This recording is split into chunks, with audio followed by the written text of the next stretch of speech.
13 personas, 13 policías de diferentes rangos que murieron pues producto de la violencia de estos grupos disidentes de las FARC. Vamos a hablar con el brigadier general retirado Luis Eduardo Martínez Guzmán, quien además es secretario de Seguridad, Justicia y Paz de Antioquia. Secretario, gracias por estar con nosotros y pues lamentamos estos fallecimientos y estos hechos de violencia en su territorio. Bueno, buenos días, un saludo especial para usted, la mesa de trabajo y todos los oyentes. Lo primero que hay que decir es que desde el gobierno de Antioquia lamentamos profundamente esta situación.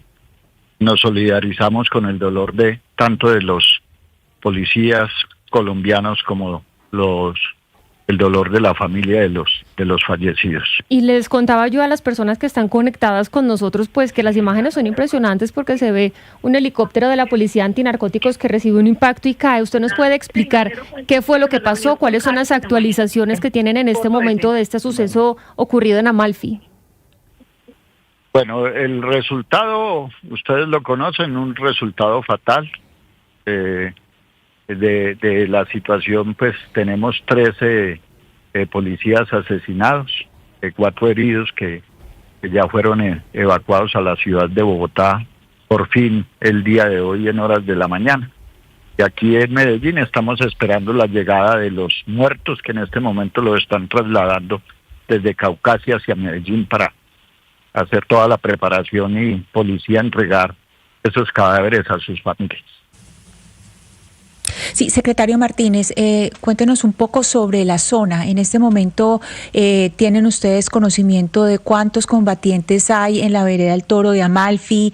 ¿Qué tanto tenían ustedes dominio de la zona donde se estaba haciendo todo este trabajo antinarcóticos, este trabajo que estaban haciendo los policías que cayeron asesinados en el helicóptero? Bueno, lo primero que hay que decir es que esta es una zona sumamente conflictiva. Nosotros desde el gobierno departamental habíamos oficiado al ministro de la Defensa en junio, pidiéndole a él que por favor volcara todas las capacidades desde el nivel nacional para atender esta situación tan calamitosa y tan difícil. Ese requerimiento pues evidentemente no fue atendido, porque si hubiera sido atendido ayer no hubiéramos tenido una situación como esa. Eso es lo primero que hay que decir. Se requirió al gobierno precisamente dentro del marco de una confrontación fuerte que había en ese momento, en el mes de junio, en el sitio. Eso es zona que tiene muchos cultivos, es zona que en otra parte tiene temas de minería ilegal, y claro, eso digamos que es un caldo de cultivo para esos grupos delincuenciales, porque como ellos lo que pelean, lo que luchan son por las rentas criminales, pues ahí está Clan del Golfo, ahí hay disidencias FARC, ahí hay ELN, cada cual peleando esas rentas criminales. De tal manera que ante esa situación nosotros advertimos al gobierno y le dijimos: la situación en la vereda de los Toros está muy calamitosa, está muy complicada, por favor envíen refuerzos de fuerza pública que ingresen a la zona y que le garanticen seguridad y tranquilidad. Pero secretario, ¿ustedes recibieron alguna respuesta por parte del gobierno nacional cuando envían esta carta solicitando refuerzo de seguridad para Amalfi? Es que la respuesta que uno espera es acciones. Son acciones. Uno no espera que le respondan un oficio diciéndole qué van a hacer o qué hicieron o qué han hecho. Cuando uno hace un requerimiento de estos al gobierno nacional es para que actúe, y para que actúe con acciones contundentes, no con retórica dentro de un papel.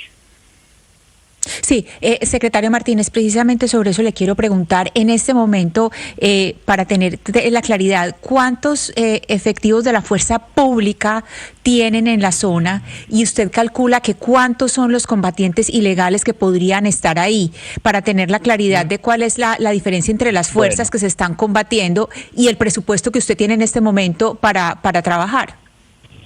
Lo primero que hay que decir es que nosotros no teníamos conocimiento de que ahí hubiese un grupo de policías perjando.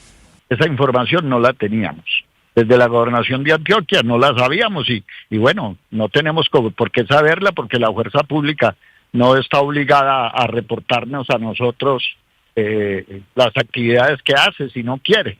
Eso es un hecho. Eso es un hecho, una verdad, pues, a todas luces. Si quieren reportan, si no quieren no reportan. Nosotros no teníamos conocimiento de que ahí hubiese un grupo de policías asperjando. Nos vinimos a enterar ayer que presenta la situación, pero mire, lo que sí sabemos por temas de inteligencia es que el Frente 36 se mueve en ese sector por comisiones. El Frente 36 tiene mucha injerencia en el norte, pero él no está en un bloque compacto grande de 100, 200, 300 bandidos de eso. Ellos andan en comisiones pequeñas, comisiones de 5, de 10, de 15, de 20, yo creería de máximo 30 bandidos que se van repartiendo, unos por la zona de Anaurí, otros por la zona de Amalfi, otros por los lados de Yarumal, Briceño, Campamento. Eso es lo que uno sabe, que ellos andan en comisiones y pues las comisiones son muy pequeñas.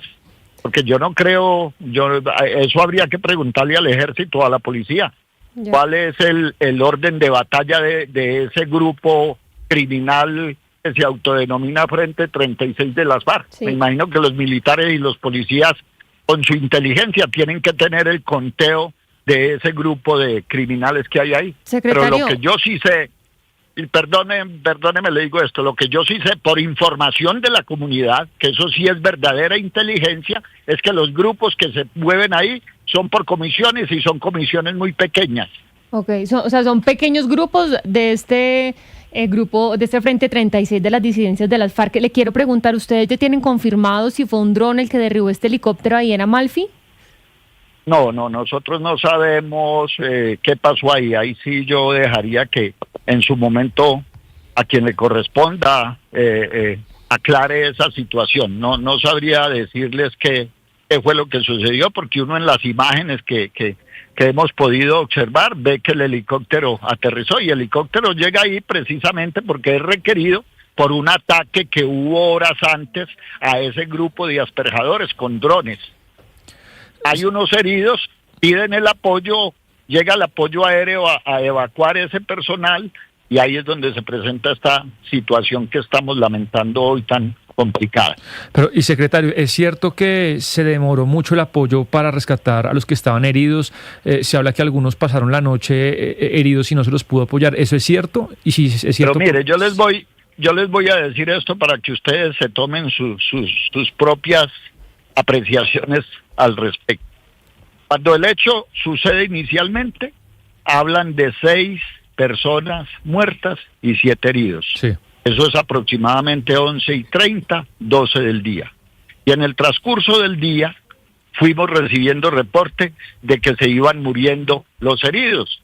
Es decir, inicialmente 11:30, 12 del día, 6 muertos, 7 heridos, digamos que en el marco de lo que sucede en ese momento en la explosión. 7 heridos. Y hoy tenemos 13 muertos. Es decir, se murieron todos, se fueron muriendo en el transcurso del día, en el transcurso de las horas, porque ahí no recibieron auxilio de absolutamente nadie, ni de la comunidad, porque es una comunidad que está en medio del conflicto y no se atreven a prestar una ayuda humanitaria habiendo una amenaza ahí. Y ni de las fuerzas, porque las fuerzas vinieron a llegar esta mañana. ¿Por qué llegaron esta mañana? Habrá que preguntarle al gobierno. ¿No tienen capacidad?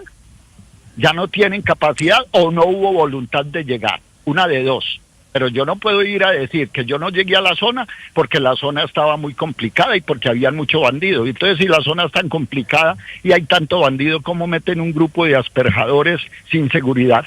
Esas son las preguntas que hay que hacerle al gobierno nacional. Pero es cierto, digamos, cuando se habla de que hubo demoras porque la zona es muy hostil, ¿son condiciones climáticas o porque pues había muchos guerrilleros? ¿Cuál de las dos? No, ayer estaban dadas las condiciones para ingresar al área. Yo creo que las condiciones estaban dadas, porque ayer que tuvimos comunicación permanente con funcionarios de la alcaldía de Amalfi y con personas de la comunidad, decían que había buenas condiciones. Pues tan buenas condiciones había que pudo entrar ese helicóptero que precisamente fue afectado. Yo no sé, es lo que les estoy diciendo, habrá que preguntarle a ejército o a policía cuál es la cantidad de guerrilleros que había ahí que no les permitió entrar. porque lo que nosotros sabemos por información de la comunidad es que por ahí las comisiones del Frente 36 son pequeñas, son muy pequeñas, máximo, diría yo, 30 bandidos. Secretario Martínez, pero lo de las condiciones climáticas lo dicen es a partir de que hay que rescatar o hay que recuperar los cuerpos, que por eso es que no se han recuperado y le quiero preguntar por eso, ¿los cuerpos ya se han recuperado o cómo van esas acciones? Sí, no, hoy a primera hora fueron recuperados los cuerpos, por fin, hoy a primera hora es como 5:30, 6 de la mañana, pudieron ingresar y extraer los cuerpos y extraer los cuerpos de los policías asesinados y los heridos. Pero estamos hablando que un hecho que sucede a las 11:30 de la mañana del día de ayer viene a tener atención a las 6 de la mañana del día de hoy. Sí, y estamos hablando de que un hecho inicial donde hay 6 muertos, 7 heridos, terminamos con 13 muertos. Sí, pero mire, general Martínez, secretario de Seguridad de Antioquia, ¿cómo trabajan? Esto es para que la audiencia entienda un poco el tema. ¿Cómo trabajan armónicamente, o si trabajan armónicamente, la gobernación, el departamento con el gobierno nacional cuando se trata de estos trabajos de erradicación de cultivos? ¿De qué manera se armonizan las relaciones del gobierno nacional con el gobierno departamental? ¿Quién hace qué y qué le corresponde al departamento y qué le corresponde al gobierno nacional? Uno escucha, por ejemplo, al gobernador de Antioquia diciendo que no tiene recursos. Esos recursos, ¿quién los suministra? ¿Cómo se trabaja de la mano el gobierno nacional con el departamento de Antioquia en el tema de la erradicación de cultivos, general Martínez? Bueno, lo primero que hay que decir es que los recursos a la fuerza pública inicialmente son responsabilidad del Estado colombiano, es decir, del gobierno nacional, porque ellos tienen el presupuesto, para eso está el Ministerio de la Defensa, para dotar la fuerza de todas las capacidades que requieren, no solo logísticas, también tecnológicas y capacidades de guerra. Las gobernaciones y las alcaldías tienen un fondo de seguridad, lo que se conoce como el FONSET, que es el 5% que pagan los contratistas de obra para la seguridad. Eso es muy irrisorio en cualquiera de los departamentos, y con eso los departamentos ayudan a la fuerza pública, dándoles movilidad, dándoles gasolina, y dándoles de pronto mantenimiento de instalaciones, de pronto construyéndole unas instalaciones. Digamos que eso es como la menuda en los departamentos y en los municipios. Pero la responsabilidad de la dotación total de la fuerza en todos los esquemas que requiere es del Ministerio de la Defensa Nacional. Ahora bien, el tema de las erradicaciones es un tema que manejan directamente desde Bogotá. Nosotros tuvimos hace unos días una reunión con el director de la policía y él manifestó que habían llegado unos hombres de la policía a asperjar en la zona de Zaragoza. Inclusive en esas actividades que tuvieron en ellos allá, hubo una reacción contraria de la comunidad, protestando que porque les estaban erradicando, y bueno, ellos manejaron la situación allá, y me imagino que pudieron hacer el trabajo que tenían allá. Pero, secretario, entonces el departamento no se mete en ninguna tarea para erradicar, para temas de seguridad en el departamento. Claro, nosotros articulamos con la fuerza todo. Cuando se necesitan acciones de seguridad, nosotros articulamos con la fuerza. Pero tengan ustedes en cuenta que la fuerza, el jefe supremo de la fuerza pública, es el presidente de la República. A quienes ellos le rinden cuentas es al presidente de la República, no al mandatario seccional o a los mandatarios locales. Nosotros, efectivamente, yo como secretario de Seguridad tengo que articular con ellos permanentemente las acciones de seguridad. Y por eso estamos hablando de un oficio precisamente. Esa es parte de la articulación que yo hago. Venga, los necesitamos aquí. Garantícenos seguridad aquí, la situación de orden público aquí es difícil. Esa es la articulación que hacemos, pero no tenemos la facultad legal, ni constitucional, ni legal, de mover la fuerza. Esa facultad solo la tiene el ministro de la Defensa y el presidente de la República. Pues, secretario, le agradecemos que nos haya dado este espacio para contarnos un poco cómo se desarrollaron estos hechos y en qué va la investigación. 13 policías muertos en Amalfi, luego de que hubiera sido derribado un helicóptero de la Policía Nacional. Buen día para usted. Muchas gracias. Me quedo sorprendida con el dato que nos da Sebastián y Ana Cristina.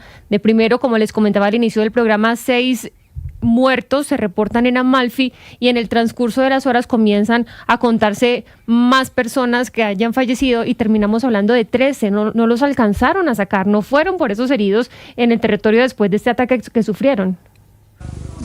Y el secretario, creo pues que Ana Cristina y Jennifer le deja tirar la pregunta al gobierno. Y yo le pregunté porque había entendido, y eso me lo comentó, no lo comentó Ana Cristina esta mañana, que es un territorio hostil, difícil de llegar, pero según el secretario lo que dice es que climáticamente están dadas las condiciones para que... Y que llegaron hasta esta mañana nada un más. operativo, y uno dice, entonces, el ataque fue a las 11, cercano al mediodía, y que llegan hasta la madrugada, es decir, transcurrieron más de 15 horas, 16 horas entre el ataque y que llega pues la fuerza pública a hacer el apoyo. Y además el tema de que la comunidad tampoco ayudó, eso también me generó impacto, porque recuerda viejas épocas en donde la población estaba en la mitad y se ayudaba a un lado o al otro, era catalogado como tal cual o como guerrillero en este entonces o paramilitar. Que la gente no se haya atrevido a ayudar a los heridos en ese momento, según nos cuenta el secretario de Seguridad de Antioquia, pues también nos deja mucho que pensar sobre la situación que se está viviendo en este territorio.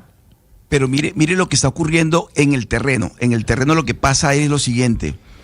Hay en Colombia en este momento una deficiencia muy grande, yo diría que grave, en lo que tiene que ver con el transporte aéreo y con la operación aérea de las fuerzas colombianas, de las Fuerzas Armadas en Colombia. Este tipo de operaciones de erradicación de cultivos tienen que tener un respaldo aéreo, porque si no, no va a ser posible la erradicación. Y en este caso, lo que queda en evidencia, y lo acaba de decir el general Martínez, es que no fue posible porque ese respaldo aéreo que se necesitaba cuando fue atacado el helicóptero no se dio. ¿Dónde están nuestras aeronaves que están destinadas para este tipo de trabajo? Tanto para de la policía como de la Fuerza Aérea. Ahora lo que queda en evidencia con este ataque en Amalfi, en Antioquia, es que efectivamente hay muchas aeronaves que no están operando en Colombia. Y hay que decir las cosas como son. Están en tierra por cualquier razón. No tiene mantenimiento, no tiene repuesto, por lo que haya sido. Pero este tipo de acciones se puede perfectamente evitar cuando hay una reacción inmediata de la Fuerza Aérea. Para evitar exactamente que los que están atacando a quienes están erradicando o a quienes están operando en helicópteros de la policía sean respaldados, porque si no es exponerlos, ponerlos de carne de cañón para que sean atacados con drones o con lo que sea por parte de los grupos criminales. Sí, aquí hay que decir que el papel de la sociedad civil, pues de la población civil es muy difícil, no solamente porque están en un terreno supremamente escarpado. Las personas que nos acompañan por la plataforma DITU y en el canal de YouTube pueden ver videos de la montaña. Eso es en pura cordillera, no solamente porque es un terreno muy escarpado, sino que recuerden que el general Martínez nos acaba de decir pues que todas las fuerzas ilegales están ahí está el Clan del Golfo, ahí está también el Frente 16 de las disidencias de las FARC, está el ELN, y todo es porque es en un tránsito en un lugar que es de tránsito por rentas ilegales, no solamente de droga, porque estaban precisamente haciendo aspersión manual, no aérea, pues porque la manual tiene, si bien es cierto, es muy arriesgada para quienes las hacen, pues tiene menos riesgos para la sociedad civil asperjar manualmente. Y lo otro es que indudablemente, pues aquí lo que hubo fue sinceramente yo quedé aterrada de la falta de coordinación de información. El secretario no sabía cuánta fuerza pública había, cuántos policías había, cuáles eran los que tenían, pues mejor dicho, cuál era como la estrategia para ir allá. No tenía como mucha información y quedó como un poco sorprendida. No tenía ninguna. No tenía ninguna información. Entonces estaban allá, nos enteramos cuando tuvo. No, exacto. No, entonces yo estoy un poco sorprendida porque entonces uno dice es muy difícil gobernar cuando no hay coordinación con el centro del país, pero también cuando no se tiene ninguna información. O sea, el secretario Martínez nos habló sin tener mayor información. Mire, antes de la pausa voy a leer un mensaje que nos envían a través del 301-764-4108. Sergio nos dice, a propósito de la primera entrevista y esta que acabamos de tener, muchas sociedades han salido de sus ciclos de violencia porque hay un pacto serio, cierto y sólido entre toda la sociedad y todo el Estado. La paz se vuelve una causa nacional. En eso tenemos mucho que aprenderle a las sociedades nórdicas, por ejemplo. Por acá, las élites políticas, en lugar de ver la paz como un propósito nacional, se la pasan peleando y discutiendo por si la paz es suya, mía, nuestra. Porque esa falta de madurez política, ¿por qué? Se pregunta, ¿por qué esa falta de madurez política para ver la paz como un propósito nacional? Los dejamos con esa reflexión, ya volvemos con más. Estás escuchando